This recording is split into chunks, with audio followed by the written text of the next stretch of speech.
Jack Sock getting ready for his one against Burdick. Big hitting forehands coming your way very soon. Yeah, trying to extend the rally, trying to get a foothold here. Looks all too late. 8-2. Halep. For Britain's Gianna Conta on a worse surface. That also adds a little spice on this scoreline.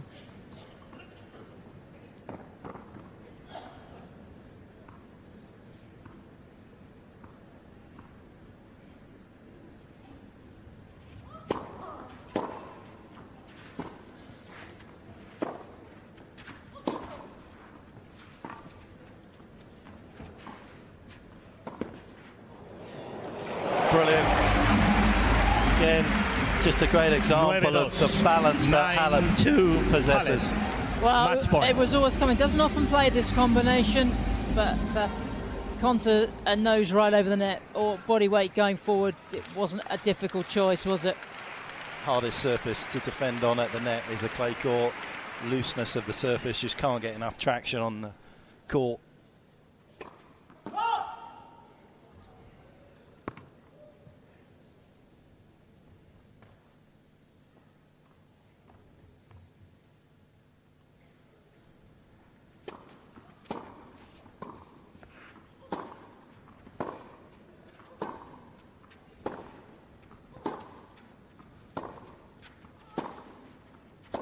It's better from Conta.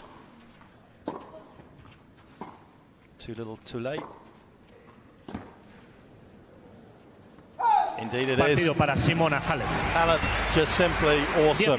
Didn't put a foot wrong.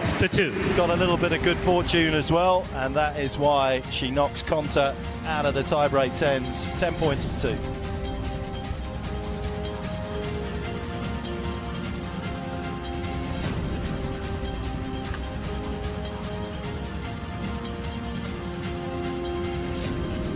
Well, Joe, it's tough out there. You've no time to settle in. You've no time to put your shape on the game, do you? No, not at all. It's really got to get going straight away, and Simona definitely did that better than I. But you have seen some big fight backs tonight. You thought maybe if you just stay in the game, it might come to you. Was that the plan? 100%. I mean, it's not over until the very end, obviously, and I tried my best, but she was too good. You're really tired. I mean, it's tough work out there, isn't it? It's only 6 minutes, but it's a tough 6 minutes, right? Yeah, it was tough, and I want to thank the net because he was with me today. So, and also to the public that it's awesome to be here, and I want to thank for this opportunity to play here. Well, you're going to get to play out in this court again. The lure of $250,000 as well is a nice one, and these can be really big occasions, can't they? Nights like this. Are you enjoying the occasion in itself? Yeah, it's a big occasion and it's a lot of fun for my side, and yeah, I really enjoyed the time on court, and yeah, I hope to play a good tennis next match. Warm up starts now. The sound is really tough, huh? Well done, congratulations. Right, she continues. Let's just jump off the court here because you can see they're out warming up again, and well, two serious players. Thomas Berdych, 2017, his tiebreak success is 67%, but he faces a fella who is soaring on that front this year. 10 wins and 13 tiebreaks in the 2007 season. Jack Sock is on 77% success rate. Let's get back up to the commentary box. Jack Sock, yeah, very much the man of the moment, the US #1, and he is a monster when it comes to winning these breakers. Huge game, huge serve, huge guy actually, and can do a lot of damage on this court. This is the battle of the big hitters up against Thomas Berdych, who he's never beaten before on the tour, and actually they played a couple of breakers in their time, and Berdych has won both of them pretty comfortably. Whether that has any significance tonight, who knows, because this is the anything can happen event. Absolutely, you know, Thomas has had some decent success here in Madrid on the clay, you know, in the past in the ATP event. But as we've seen tonight, the start can be just so crucial to opponents and to players out there. And because of his flatter trajectory on the ball, you're going to see Sock here clear the net by some considerable margin on that forehand side, whereas Berdych off both wings is probably a more even attack. We're going to see Sock down probably sort of in the 60s for sure on on that backhand side, but he's up around the 80-mile-an-hour mark off that forehand. So Berdyk's going to direct a fair bit of traffic, you would think, into that double-hander. But you've got two guys that want to shrink a tennis court. They want to shrink it right up onto the baseline. They do not want to be playing 2 meters behind if they don't have to. No, it's mano a mano out there, isn't it, for the right to play either Wawrinka or Feliciano Lopez. This is our third men's singles. Berdyk ranked.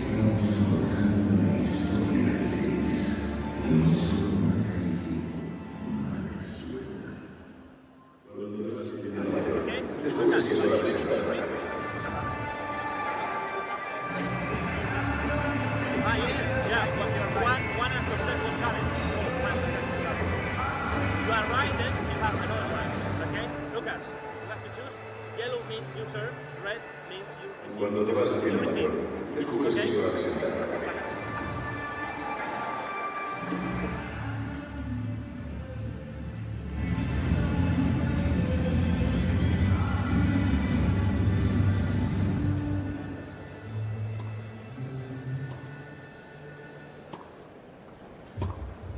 Warm-up starts now.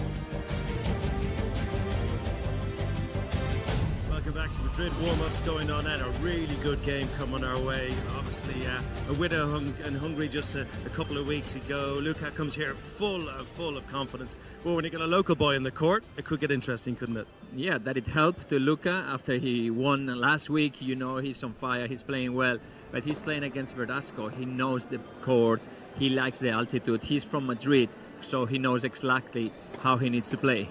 Can I just talk to you just behind us? All the players sitting around here and over there, they're chatting a bit. Obviously, Maria Sharapova back on the scene again. What have the dynamics been like tonight so far? Well, it's totally different than a regular tournament. Usually you don't talk to your opponents before the matches. You don't talk to the guys next to you. Maybe you talk a little bit, you chat a bit in the locker room, but not just right on the court.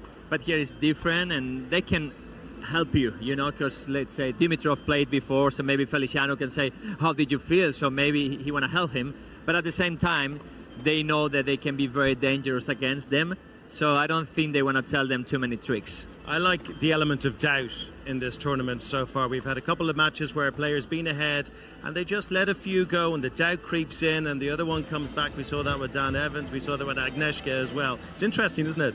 Yeah, absolutely. I mean, it's every point counts, of course. Time. And definitely when you are ahead, you feel like, okay, now I'm gonna maybe be a little bit more tentative, you know, and I think it's a mistake, especially here in Madrid, where the ball goes very fast.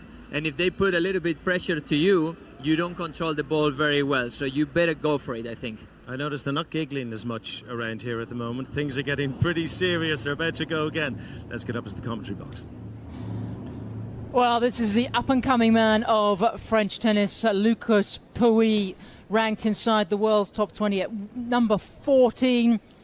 He is turning into a prolific winner on the men's tour. These up against tonight, Fernando Verdasco, the local boy. They played before. Pouille won their last encounter. This is for the right to play Grigor Dimitrov in the last four.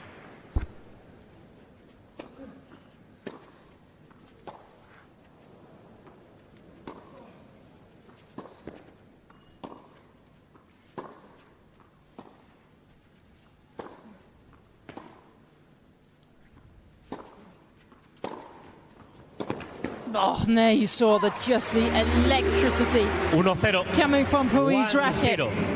Pecci, he's dynamite, isn't he, from anywhere in the court? Anywhere in the court. At times, I feel against the left-handers, he doesn't use his backhand quite as much. You saw him lose to Ramos Vinolas in Monte Carlo, but off that forehand wing, and at times off this first serve as well, he can just create so much pace. One of his favourite shots, the drop shot. There's the lob. Overhit. So Uno iguales. we open up with a 1-0. couple of mini breaks. Verdasco, former top 10 and not so long ago, down at 34 in the world, but so experienced.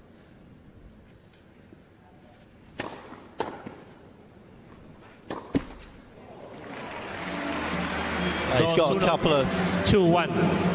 good balls back there, Verdasco. There's no right or wrong way to play a tiebreaker. Some people say it favours a big server, it favours the returners. You can argue that the big servers like Isner, Raonic, Karlovic sometimes take it easier on the returning games when they're playing a set.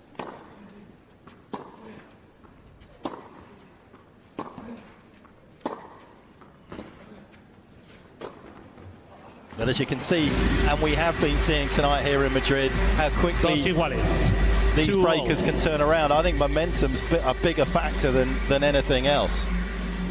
What do you think is the best play? I mean, there's a pretty quick clay court scenario out here. Do you take it on, or do you sit back and grind it out? I think in these conditions, one of the most important things is hitting your spots with your serve. I think you take whatever you can off the return. I'm not sure that's a great play from Fernando all the time. It's been something that he's been willing to do this year. He got through to the final in Dubai. The Spaniard 3-2. basically rolling his first serve in against good returners who are going to be aggressive. Your likes of Djokovic, Murray, you've got to feel that isn't going to serve him well. But maybe in altitude, he's worried about hitting too many second serves. It has been a bit of an Achilles heel for him.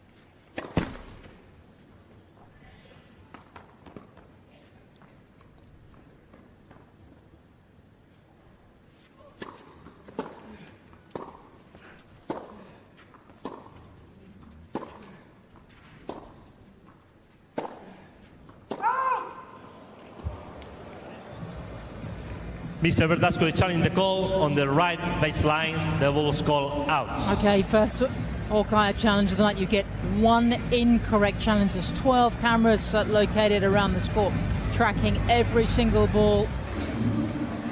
Let's see what they